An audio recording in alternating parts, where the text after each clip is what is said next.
कहानी की शुरुआत होती है सन 1962 से, जहां हमें पैसिफिक ओशन के बीचों बीच एक बहुत ही बड़ा शिप दिखाया जाता है जिसका नाम एंटोनिया ग्राजा है। इस शिप पर टोटल 600 पैसेंजर्स मौजूद हैं जो न्यूयॉर्क की तरफ जा रहे हैं। इस शिप में पार्टी चल रही होती है जहां एक बहुत ही खूबसूरत सिंगर गाना गा रही होती है और सभी लोग उस सिंगर के गाने को एंजॉय करते हुए मजे से डांस कर रहे होते हैं। शिप पर मौजूद सभी लोग बहुत ज्यादा खुश थे, लेकिन इन्हें पता नहीं था कि कुछ मिनट बाद उनके साथ कुछ ऐसा होने वाला है जिसके बारे में सोचने से भी डर लगता है। तभी हम देखते हैं कि एक आदमी इंजन रूम से एक लीवर ऊपर की तरफ उठाता है। लीवर के ऊपर उठते ही एक तेज नुकीला वायर टाइट होकर सब लोगों के आर पार चला जाता है। देखते ही देखते सब लोगों के बॉडी के 2 टुकड़े होने लगते हैं। यह एक बहुत ही दर्दनाक माहौल था जहां चारों तरफ खून ही खून फैला हुआ था। एक बच्ची जिसका नाम केटी है वो बच जाती है क्योंकि उसकी हाइट कम थी, जिस वजह से वायर उसके सर के ऊपर से होता हुआ गुजर जाता है। इसके बाद हमें 40 साल के बाद का सीन दिखाया जाता है जहां हम कुछ लोगों को देखते हैं जो एक टग बोट की मदद से एक बड़े शिप को खींच कर ले जा रहे होते हैं। तभी अचानक वो पुराना शिप डूबने लगता है। यह देखकर ग्रुप का लीडर अपनी टीम में से एक लड़की जिसका नाम मर्फी है उसे उस पुराने शिप पर भेज देता है ताकि मर्फी उस पुराने शिप को जिस वायर से बांध कर ले जाया जा रहा था उसे आजाद कर दे, वरना अगर यह पुराना शिप डूब गया तो उसके साथ साथ इनकी ये टग बोट भी डूब जाएगी। मर्फी जब उस पुराने शिप पर पहुंचती है तो उसे पता चलता है कि पुराने शिप के निचले हिस्से में दरार पड़ चुकी है, जिस वजह से शिप में तेजी से पानी भरता जा रहा है और अगले 5 मिनट में यह शिप पानी में डूब जाएगा। मर्फी ये बात अपनी टीम के लीडर को बताती है। ये सुनकर टीम का लीडर मर्फी को ऑर्डर देता है कि जिस वायर से हम इस शिप को खींच रहे हैं उस वायर को आजाद कर दो और फौरन वहाँ से निकलकर हमारे पास टग बोट पर पहुंचो, क्योंकि हम इस पुराने शिप को छोड़कर जाने वाले हैं। तभी टीम के 2 और साथी भी मर्फी के पास पहुंच जाते हैं और वो भी मर्फी को बाहर निकलकर शिप को छोड़ने के लिए कहते हैं, लेकिन इस शिप को ढूंढने में उन्हें 3 महीने लगे थे, जिस वजह से मर्फी इतनी आसानी से इस शिप को छोड़कर नहीं जाने वाली थी। वो शिप को बचाने के लिए नीचे पानी में कूद जाती है, जिसे देखकर ऊपर बैठे 2 साथी भी औजार लेकर मर्फी के पीछे कूद जाते हैं। ये तीनों जैसे तैसे करके शिप को डूबने से पहले ही उसकी दरार पर वेल्ड करके शिप को डूबने से बचा लेते हैं और इस शिप को यह लोग मार्केट में बेचकर बहुत सारा पैसा बना लेते हैं और यह पैसा टीम का लीडर सभी लोगों में बराबर बराबर बांट देता है। यहीं जैक नाम का एक आदमी इन लोगों पर काफी देर से नजर रखे हुए था और इन सब की बातें सुन रहा था। उसे पता चल जाता है कि यह लोग समुद्र में जो शिप गायब हो जाते हैं ये लोग उन शिप्स को ढूंढ निकाल कर मार्केट में बेचकर पैसा कमाते हैं। जैक नाम का वो आदमी इनके पास आता है और इस टीम के लीडर को एक शिप के बारे में बताता है जिसमें खजाना छुपा हुआ है। जैक असल में उस शिप की बात कर रहा था जिसे 40 साल पहले एक अनजान आदमी ने लीवर खींचकर सब लोगों को मार दिया था। टीम के लीडर ने भी उस 40 साल पहले गायब हुए एंटोनिया ग्राजा नामी शिप के बारे में सुना था। टीम का लीडर कहता है कि इस शिप को बहुत से लोगों ने ढूंढा पर आज तक वो शिप किसी को भी नहीं मिला। जैक टीम के लीडर से कहता है कि मुझे पता है कि वो शिप समुद्र के किस हिस्से में है। अगर हम इस शिप को लाकर मार्केट में बेचेंगे तो हम रातों रात अमीर हो जाएंगे। पैसों का सुनते ही ग्रुप के सारे लोग इस मिशन के लिए तैयार हो जाते हैं और अगले ही दिन ये लोग अपने टग बोट में उस एंटोनिया ग्राजा नाम की शिप को ढूंढने निकल पड़ते हैं। कई दिनों के सफर के बाद ये लोग समुद्र के एक बहुत ही वीरान जगह पर पहुंच जाते हैं जहां टीम के एक आदमी को किसी शिप के आसपास होने का सिग्नल मिलता है। ये लोग समझ जाते हैं कि वह शिप जो आज से 40 साल पहले खो गया था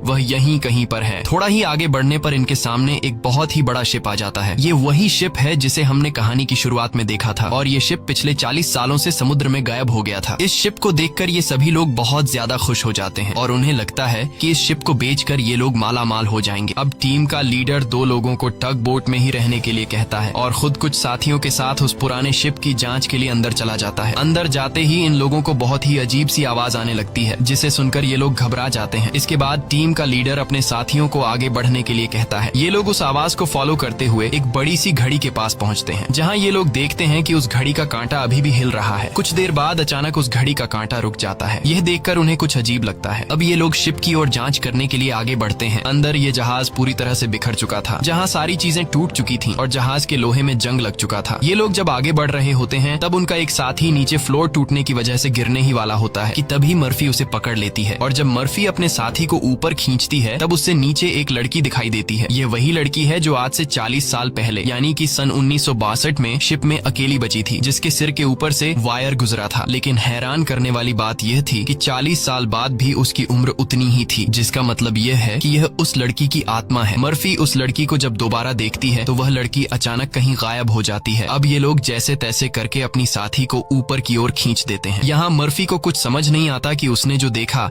वह सच था या फिर कोई वहम, लेकिन यह सब देखकर मर्फी बहुत ज्यादा डर जाती है। अब यह शिप बहुत ही ज्यादा बड़ा था, इसलिए ये लोग इसे और एक्सप्लोर करने लगते हैं और चलते चलते शिप के मेन कैबिन तक पहुंच जाते हैं, जहां जांच करते हुए उन्हें एक डिजिटल वॉच मिलती है। ये देखकर ये लोग कंफ्यूज्ड हो जाते हैं, क्योंकि आज से 40 साल पहले इस तरह की डिजिटल वॉच नहीं हुआ करती थी। और इस वॉच को देखकर ये लोग समझ जाते हैं कि जरूर हमसे पहले भी यहाँ कुछ लोग आ चुके हैं। इसके बाद ये सब वापस अपने टग बोट पर आते हैं और टीम का लीडर डिसाइड करता है कि अगले दिन हम इस शिप को टग बोट से बांध कर ले जाएंगे। अगली सुबह उन्हें पता चलता है कि शिप में एक बहुत बड़ा होल है, जिसकी वजह से धीरे धीरे शिप पानी में डूब रहा है। टीम का लीडर कहता है कि इस हालत में शिप को टग बोट से बांध कर ले जाना नामुमकिन है, क्योंकि शिप में ढेर सारा पानी जमा हो चुका है। पानी की वजह से शिप का वजन कई गुना बढ़ चुका है, इसीलिए इस पुराने शिप को टग बोट से बांध कर ले जाना एक बेवकूफी होगी। अब ये लोग डिसाइड करते हैं कि पहले हम शिप के होल को वेल्ड करके बंद करेंगे और फिर शिप के अंदर मौजूद सारा पानी निकाल कर इसे टग बोट से बांध कर ले जाएंगे। कैप्टन की बात सबको ठीक लगती है, जिसके बाद ये सभी अपने अपने काम पर लग जाते हैं। कुछ साथी शिप के होल को रिपेयर करने में लग जाते हैं और कुछ शिप के अंदर मौजूद खजाना ढूंढने में लग जाते हैं। मर्फी खजाने की जांच में आगे बढ़ते हुए एक स्विमिंग पूल के पास पहुंचती है। स्विमिंग पूल को देखकर वह हैरान रह जाती है, क्योंकि स्विमिंग पूल पर ढेर सारे गोलियों के निशान थे। अब वह स्विमिंग पूल से जब ऊपर की तरफ आ रही होती है,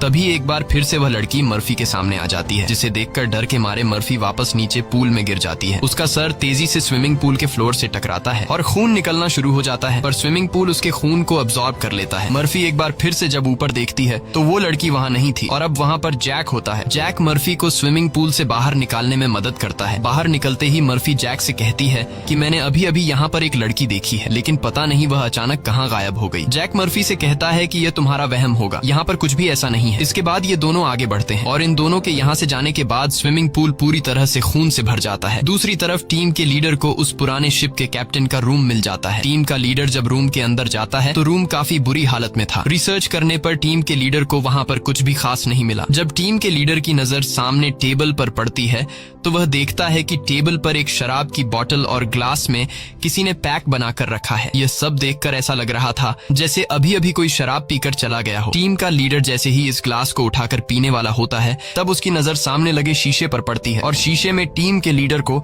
इस पुराने शिप का कैप्टन दिखाई देता है। यह देखकर टीम का लीडर बहुत ज्यादा डर जाता है और उसके हाथ से शराब की ग्लास गिरकर टूट जाती है और टीम का लीडर डर के मारे वहाँ से निकल जाता है। इस शिप पर सभी के साथ अजीबोगरीब इंसिडेंट्स हो रहे थे। टीम का एक साथी जिसका नाम मार्क है, उसे इस शिप पर किसी लेडी सिंगर के गाने की आवाज सुनाई देने लगती है। वह उस आवाज को फॉलो करते हुए शिप के ग्राउंड एरिया में पहुंच जाता है, जहां पर वह लेडी सिंगर भी मौजूद होती है। ये वही सिंगर थी जिसे हमने कहानी की शुरुआत में देखा था। दूसरी तरफ मर्फी और जैक आगे बढ़ते हुए लॉन्ड्री रूम से बाहर जाने वाले गेट को जैसे ही खोलते हैं, तभी अंदर जमा हुआ सारा पानी उनके ऊपर आ जाता है, जिसमें कई सारे लोगों की डेड बॉडीज थी। मर्फी और जैक डर के मारे वहां से आगे बढ़ने लगते हैं। आगे बढ़ते हुए उनके सामने एक कैबिन का दरवाजा खुलता है। अंदर जाने पर जैक को एक बहुत ही लग्जरी कार मिलती है, जिसे देखकर वह बहुत खुश होता है, पर मर्फी को यहाँ कुछ गड़बड़ महसूस होता है, इसलिए वह जल्दी ही यहाँ से निकलना चाहती थी। तभी एक दूसरे रूम से उन्हें कुछ हिलता हुआ नजर आता है। जब ये दोनों उस चीज के करीब आते हैं और उसके ऊपर रखा हुआ सामान हटाकर देखते हैं तो उनकी आंखें खुली की खुली रह जाती हैं, क्योंकि वहाँ पर सोने से भरा हुआ एक बॉक्स पड़ा था। ये देखकर मर्फी अपने बाकी साथियों को तुरंत बुला लेती है और जब सब यहाँ पहुँचते हैं तो सामान हटाने पर उन्हें इसी तरह के 9 बॉक्स मिलते हैं और हर एक बॉक्स में 28 गोल्ड प्लेट्स पड़ी हुई थी, जिसे देखकर सभी की खुशी का ठिकाना नहीं रहता, क्योंकि ये सभी रातों रात अमीर हो गए। इतने बड़े खजाने को ढूंढने के बाद ये लोग डिसाइड करते हैं कि इस शिप को यहीं छोड़ देंगे और सिर्फ सोना यहाँ से लेकर जाएंगे। इसके बाद ये लोग सारा का सारा गोल्ड अपने टग बोट पर रख देते हैं और अब ये लोग यहाँ से निकलने की तैयारी करते हैं। टग बोट को चलाने वाला कैप्टन बोट को स्टार्ट करने के लिए इंजन की सफाई करने लगता है और तभी हमें दिखाया जाता है कि टग बोट में रखा गया सिलेंडर का वाल्व अपने आप चालू हो गया है, जिससे हवा में गैस फैलना शुरू हो जाता है। वही मर्फी एक बार फिर से उसी लड़की को देखती है जो उसकी तरफ तेजी से भागती हुई आ रही होती है, जैसे वह मर्फी को कोई बात बताना चाहती हो, पर तभी उसे कोई पकड़कर नीचे धकेल देता है और जैसे ही टग बोट का कैप्टन इंजन को ऑन करता है, तभी सिलेंडर से निकली गैस की वजह से पूरे बोट में एक बहुत ही बड़ा ब्लास्ट होता है, जिसमें टग बोट का कैप्टन मारा जाता है। अब ये लोग समुद्र के बीचों बीच एक सुनसान शिप पर फंस चुके थे। ये सभी लोग बहुत ज्यादा परेशान होते हैं, क्योंकि उनके पास जो यहाँ से निकलने का टग बोट था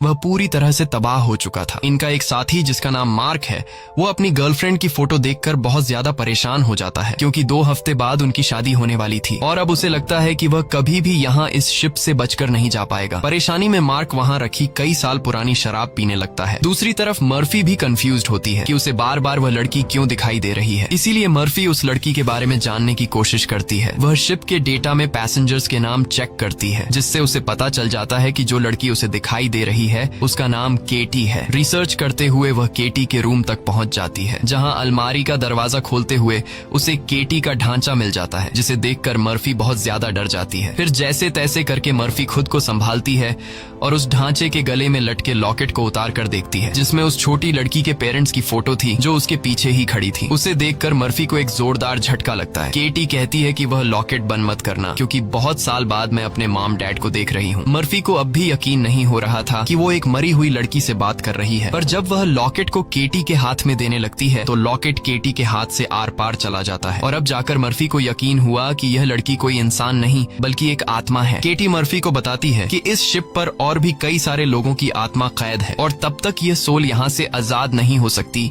जब तक उस आदमी को न मारा जाए जो लोगों की आत्मा को यहाँ पर कैद करता है। मर्फी केटी से पूछती है कि कौन है वो आदमी जिसने तुम्हें और बाकी लोगों की आत्माओं को यहाँ कैद कर रखा है। केटी जैसे ही मर्फी को उस आदमी के बारे में बताने वाली होती है, तभी अचानक छत पर कुछ अजीब से कीड़े निकलने लगते हैं, जिसे देखकर केटी बहुत ज्यादा डर जाती है और वह मर्फी से कहती है कि जल्द से जल्द इस शिप से तुम लोग निकल जाओ वरना तुम लोग मारे जाओगे। इसके बाद केटी गायब हो जाती है। दूसरी तरफ मार्क पूरी बोतल पीने के बाद उसे चक्कर आने लगा। उसके आसपास पड़े सभी टेबल और चेयर्स हिलने लगते हैं। देखते ही देखते सब कुछ रिपेयर होकर नया हो गया और आज से 40 साल पहले जो लोग इस शिप में मारे गए थे वह दोबारा से मार्क के सामने जिंदा खड़े हो गए। मार्क बीच में खड़ा था, जिसके चारों तरफ लोग उसके लिए तालियां बजाने लगे। शुरू में तो मार्क को भी कुछ अजीब लगता है, लेकिन फिर वह सोचता है कि यह सब शराब का कमाल है। अगले ही पल वह लेडी सिंगर मार्क के करीब आ गई और वह मार्क के साथ इंटीमेट होने लगी। लेडी सिंगर पूरी तरह से मार्क को अपने वश में करके अपने पीछे लगा देती है। मार्क भी बिना कुछ सोचे समझे उसके पीछे जाने लगा। बेवकूफ मार्क को पता ही नहीं चलता कि ये सिंगर उसे एक ट्रैप में फंसा रही है। वह लेडी सिंगर फ्लोर के किनारे पर खड़ी होकर मार्क को बुलाने लगती है। मार्क इस सिंगर को हासिल करने के चक्कर में फ्लोर से नीचे गिरकर मारा जाता है। वही हमें टीम के लीडर को दिखाया जाता है, जो इस पुराने शिप के कैप्टन के रूम में बैठा होता है। तभी वह देखता है कि शराब की बोतल अपने आप ही सरकने लगी। कुछ देर बाद उसके सामने इसी शिप के कैप्टन की आत्मा आ जाती है। यह देखकर टीम का लीडर काफी ज्यादा घबरा जाता है। तब शिप का कैप्टन उसे ग्लास में शराब डालकर पीने के लिए देता है। साथ ही वह उसे फोटो देता है जिसमें एक शिप होता है जिसका नाम लोरली है। कैप्टन बताता है कि आज से कई साल पहले हमारे पास एक आदमी आया था जिसने हमें लोरली शिप के बारे में बताया। उसने कहा कि लोरेलाई शिप में बहुत ही बड़ा खजाना छुपा हुआ है। जब हमने लोरेलाई शिप को रेस्क्यू किया तब हमें सच में वो सारा खजाना मिला। कैप्टन टीम के लीडर को एक दूसरी फोटो दिखाते हुए कहता है कि ये वो आदमी है जिसने हमें लोरेलाई शिप का बताया था। टीम का लीडर उस आदमी की फोटो देखकर उसके गले में सांसें अटक जाती हैं, क्योंकि वह आदमी कोई और नहीं बल्कि जैक था और ये फोटो 40 साल पुरानी थी। 40 साल गुजरने के बाद आज भी उसके उम्र में कोई बदलाव नहीं हुआ। वह फोटो में बिल्कुल वैसा ही दिख रहा था जैसे 40 साल पहले दिखता था। अब टीम का लीडर समझ जाता है कि जैक कोई इंसान नहीं बल्कि एक भूत है। ये सब समझते ही टीम का लीडर जल्द ही अपनी टीम को इस शिप से निकालना चाहता था। वह जल्दी से अपने साथियों को ढूंढने लगता है, पर तभी उसके सामने उसका वही साथी आ जाता है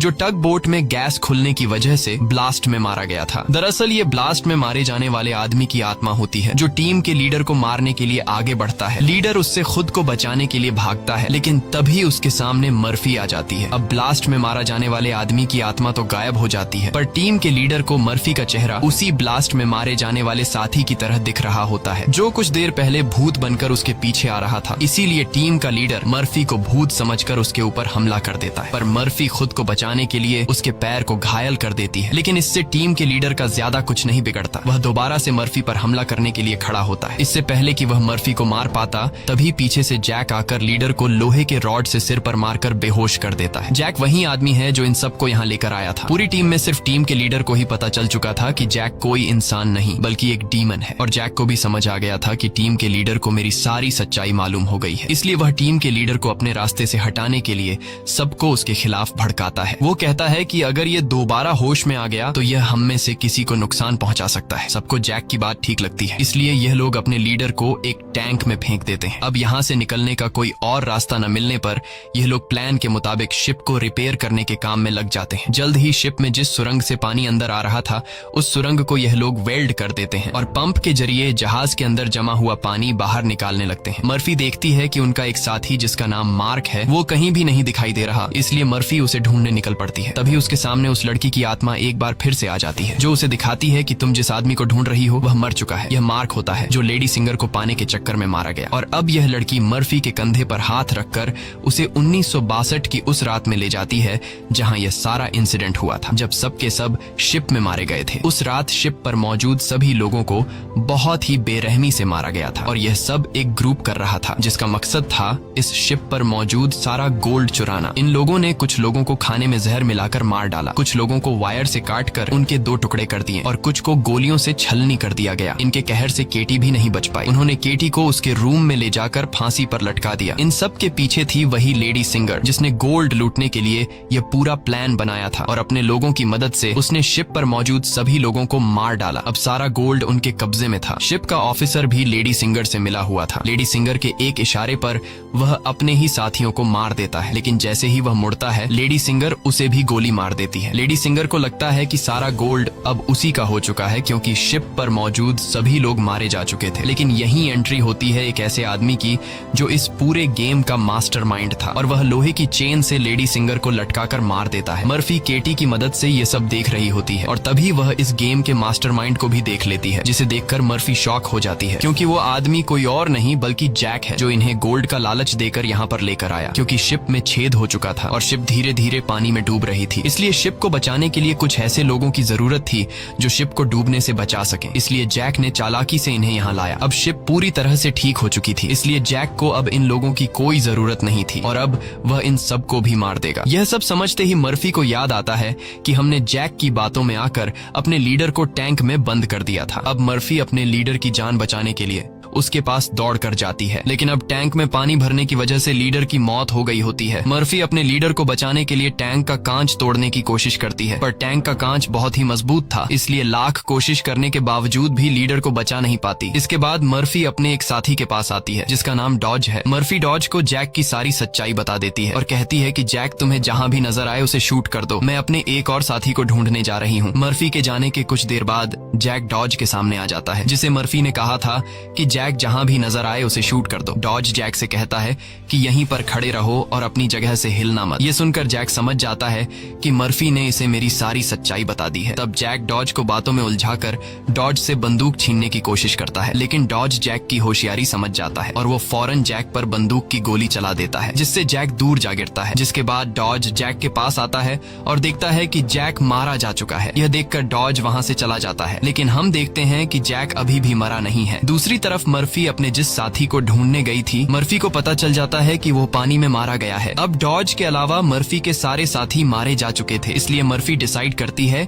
कि वो इस पूरे शिप को तबाह कर देगी। जिसके बाद मर्फी शिप के हर एक कोने में बॉम्ब फिट करने लग जाती है और तभी उसके पास डॉज आ जाता है। डॉज मर्फी को बताता है कि मैंने जैक को मार दिया। ये सुनकर मर्फी कहती है कि जैक नहीं मरने वाला है क्योंकि जैक कोई इंसान नहीं बल्कि एक डीमन है, इसलिए हमें यह पूरी शिप ब्लास्ट करनी होगी ताकि जैक हमारी तरह और किसी इंसान को यहाँ लाकर न फंसा सके। और जैक ने जितने भी सोल्स को इस शिप में कैद कर रखा है वो सभी आजाद हो जाएंगे। डॉज यहाँ पर गुस्से से मर्फी को समझाता है कि हमें शिप को ब्लास्ट नहीं करना चाहिए क्योंकि इस तरह से शिप में रखा सारा गोल्ड बर्बाद हो जाएगा और हमें बिना गोल्ड हासिल किए खाली हाथ घर लौटना होगा। मर्फी कहती है कि यह गोल्ड दरअसल जैक का एक चाल है जो हम यहाँ से कभी भी नहीं ले जा पाएंगे, इसलिए मुझे हर हाल में यह शिप ब्लास्ट करनी होगी। अब जैक समझ जाता है कि मर्फी किसी भी हाल में नहीं मानने वाली, इसलिए जैक अपने असली रूप में आ जाता है, जिससे हम समझ जाते हैं कि जैक ने डॉज को भी मार दिया था। जैक उसे बताता है कि तुम्हारा और मेरा काम एक ही है, जिस तरह से तुम समुद्र में फंसी हुई शिप्स को जमा करती हो उसी तरह से मैं सोल्स को जमा करता हूँ। पहले मैं भी इंसान था लेकिन मैंने बहुत पाप किए जिसके बदले मुझे यह काम दिया गया और अब मैं सोल कलेक्टर हूँ जिसके लिए मुझे शिप की जरूरत है और मैं नहीं चाहता कि तुम इस शिप को ब्लास्ट करो। जैक मर्फी को एक चांस देता है, वो कहता है कि जाओ मैं तुम्हें नहीं मारूंगा लेकिन बदले में तुम्हें इस शिप को ब्लास्ट नहीं करना होगा, पर मर्फी उसकी बात नहीं मानती। जिसके जिसके बाद जैक एक लोहे के रॉड से उस पर हमला कर देता है, जिससे मर्फी नीचे गिर जाती है। अब जैसे ही जैक मर्फी को मारने के लिए आगे बढ़ता है, तब मर्फी एक तीर चलाकर उस बॉम्ब वाले रिमोट पर निशाना लगाती है और खुद फौरन पानी में कूद जाती है, जिसके बाद शिप में एक बहुत बड़ा ब्लास्ट होता है। ब्लास्ट की वजह से शिप पानी में डूबने लगती है और मर्फी पानी के अंदर शिप के नीचे फंस चुकी होती है। अब उसे बाहर निकलने का कोई रास्ता नहीं दिखता और उसकी सांसें भी फूलने लगती हैं। पर तभी वहाँ पर केटी की आत्मा आती है, जो मर्फी को हाथ से पकड़कर ऊपर का रास्ता दिखाती है। तब मर्फी देखती है कि जैक ने जितने भी सोल्स को कैद कर रखा था, वो सभी सोल्स आजाद हो गई हैं। मर्फी बड़ी मुश्किल से ऊपर सरफेस पर आ जाती है और वो देखती है कि शिप में जितने भी सोल्स थे वो सब अपनी असली दुनिया में जाने लगे हैं। दरअसल यहाँ जितने भी सोल्स थे वो सभी जैक के गुलाम थे। सिर्फ केटी की सोल उसकी गुलाम नहीं बन पाई, क्योंकि केटी की सोल पवित्र थी, जिस वजह से जैक उस पर ज्यादा कंट्रोल नहीं कर पा रहा था। इसीलिए केटी की सोल बार बार मर्फी की मदद कर रही थी। यहाँ मर्फी एक बॉक्स के सहारे समुद्र में तैरती रहती है और तभी वो एक शिप तक पहुंच जाती है, जो शिप उसे रेस्क्यू कर लेता है। जब उसे पोर्ट पर लाया जाता है तो वह अपनी एम्बुलेंस से देखती है कि जैक अभी भी जिंदा है और शिप का जितना भी गोल्ड था वो उस गोल्ड को एक दूसरे शिप में ट्रांसफर कर रहा है, ताकि उस गोल्ड के लालच में वो और भी लोगों को मार सके और उनकी आत्माओं को कैद कर सके। इसी के साथ ये कहानी खत्म हो जाती है। अगर आपको हमारी वीडियो अच्छी लगी हो तो हमारे चैनल को सब्सक्राइब और वीडियो को लाइक जरूर कीजिएगा।